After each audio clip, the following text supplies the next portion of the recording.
नमस्ते। ब्रह्मा जी ने भगवान विष्णु के चरण होकर उस जल को अपने कमंडल में भर लिया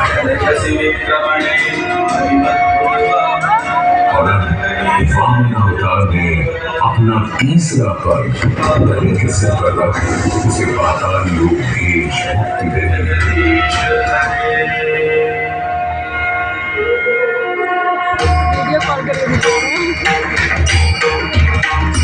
अब स्वर्गलोक में भगवान ब्रह्मा जी ने जब चरणामृत में हाथ डाला तो वहीं से निकल आई चंचल निर्मल धवल गंगा जी। पवित्र किंतु चंचला, आज से तू मेरी पुत्री और नाम तेरा गंगा।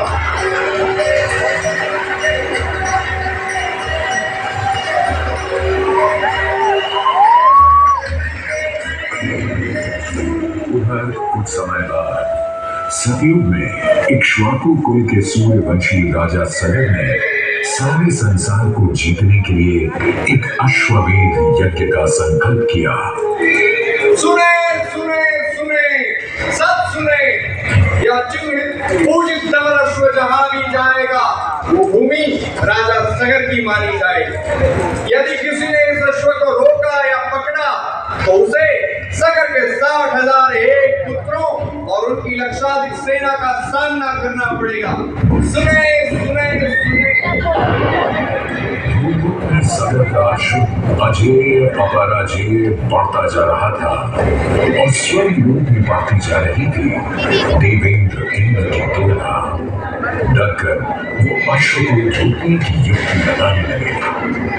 इंद्र ने राजा सगर के उस घोड़े को चुरा लिया और छल से महर्षि कपिल के आश्रम में बांध दिया। घोड़े को खोजते हुए राजा सगर के 60,000 पुत्र महर्षि कपिल के आश्रम में पहुंचे। वहां घोड़े को बंधा हुआ देख क्रोधित पुत्रों ने कपिल मुनि को घोड़ा चोर समझा और उन्हें अपशब्द कहने लगे। वाचाल कुमारों, यदि कपिल ऋषि ने खोली आंख तो तपस की योगाग्नि से जलकर तुम सब हो जाओगे राख।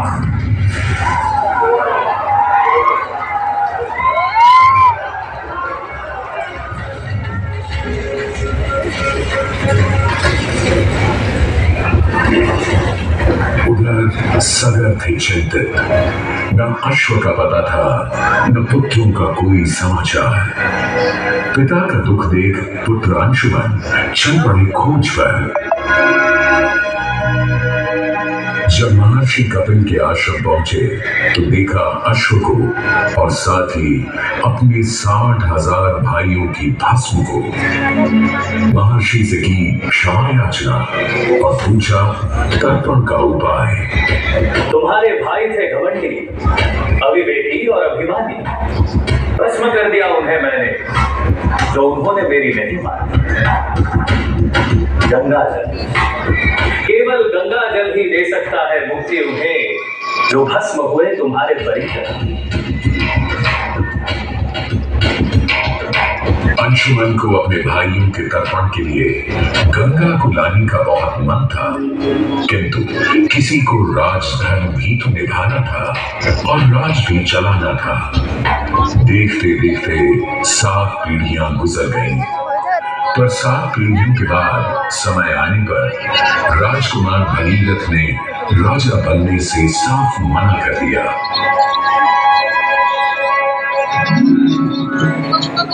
क्षमा कीजिए, क्या ये आवश्यक है कि राजा का बेटा ही राजा हो? मैं पहले तपस्या और फिर ब्रह्मा से गंगा को मांग कर पृथ्वी पर ले आऊं और फिर उनके पावन पवित्र जल से अपने 60,000 पूर्वजों का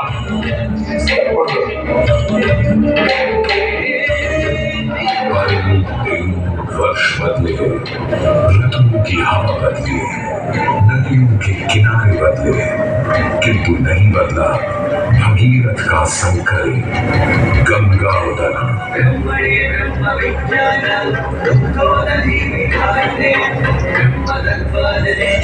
पुत्र भगीरथ, हम तुम्हारे कब से प्रसन्न हैं।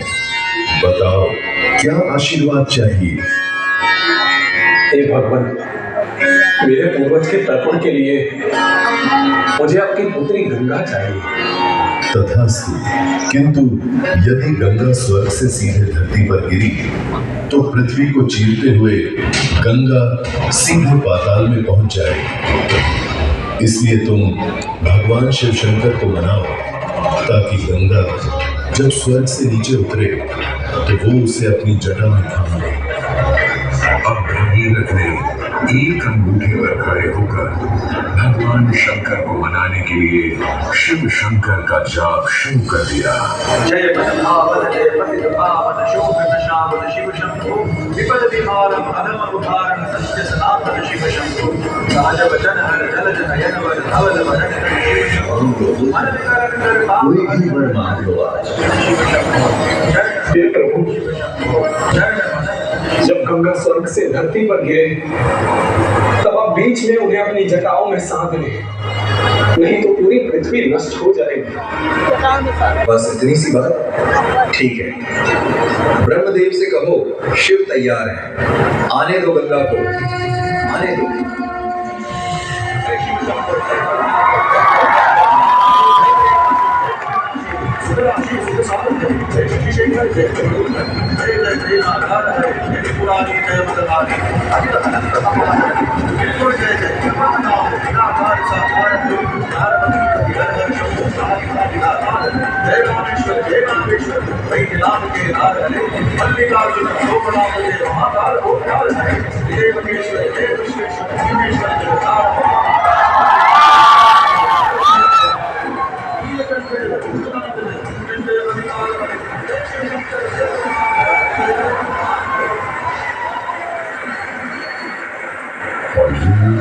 गंगा ने भगीरथ के साथ गंगा सागर जाकर सागर के पुत्रों का उद्धार किया।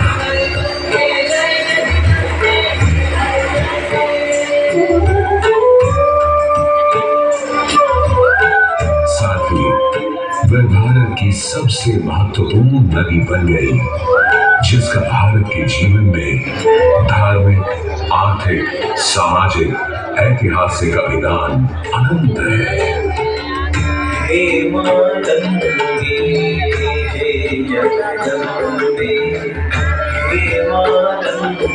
मोक्षदायिनी गंगा का यमुना और सरस्वती के साथ त्रिवेणी संगम मोक्ष का संगम है। प्रत्येक 12 वर्षों में यह महाकुंभ का स्नान करता है, सर्व सिद्धि प्रदान और देता है मोक्ष का वरदान।